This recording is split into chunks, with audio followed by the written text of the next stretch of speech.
ಸರದೆಯ ಸಜ್ಜನ ಸ್ನೇಹಿತರೆ, ನಗುವಿನ ಹಿಂದೆ ನೋವು, ನೋವಿನ ಹಿಂದೆ ಮೌನ, ಆ ಮೌನದೊಳಗೆ ಹೇಳಲಾಗದ ಸಾವಿರ ಮಾತುಗಳು.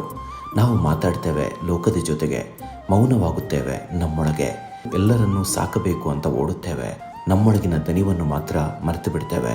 ಹೆಜ್ಜೆ ಹೆಜ್ಜೆಗೆ ಹೊಣೆ, ಉಸಿರುಸಿರಿಗೆ ಒತ್ತಡ, ಬಾಳು ಅನ್ನೋ ಹೆಸರಿನಲ್ಲಿ ಮನಸ್ಸನ್ನೇ ಬಲಿಯಾಗಿಸುತ್ತೇವೆ. ನಾನು ಚೆನ್ನಾಗಿದ್ದೀನಿ ಅನ್ನೋ ಒಂದು ಸುಳ್ಳು ವಾಕ್ಯದಲ್ಲಿ ಎಷ್ಟು ನೋವು, ಎಷ್ಟು ನಿರೀಕ್ಷೆ, ಎಷ್ಟು ನುಂಗಿದ ಕಣ್ಣೀರು ಅಡಗಿದೆ ಅಂತ ನಿಮ್ಗಷ್ಟೇ ಗೊತ್ತು. ಬಲವಾಗಿರಬೇಕು ಅನ್ನೋ ಬೋಧನೆ ಹೃದಯವನ್ನು ಕಲ್ಲಾಗಿಸಿದೆ. ನೆನಪಿರಲಿ, ಕಲ್ಲು ಒಡೆಯುತ್ತದೆ.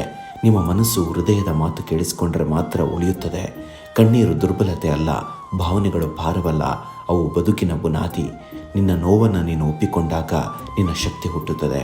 ನಿನ್ನೊಳಗಿನ ಧ್ವನಿಗೆ ಜಾಗ ಕೊಟ್ಟಾಗ ನಿನ್ನ ದಾರಿ ಸ್ಪಷ್ಟವಾಗುತ್ತದೆ.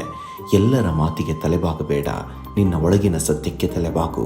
ಎಲ್ಲರಿಗಾಗಿ ಬದುಕಬೇಡ, ನಿನ್ನ ಆತ್ಮಕ್ಕಾಗಿ ಬಾಳು. ನಗುವಿನ ನಿಜತ್ವ, ಮಾತಿಗೆ ಧೈರ್ಯ, ಬಾಳಿಗೆ ಅರ್ಥ ಕೊಡು. ಯಾಕೆಂದರೆ ನಿನ್ನೊಳಗಿನ ಶಕ್ತಿಯನ್ನು ಅರಿತ ದಿನವೇ ನಿನ್ನ ಬದುಕು ಆರಂಭವಾಗುತ್ತದೆ. ನೆನಪಿರಲಿ.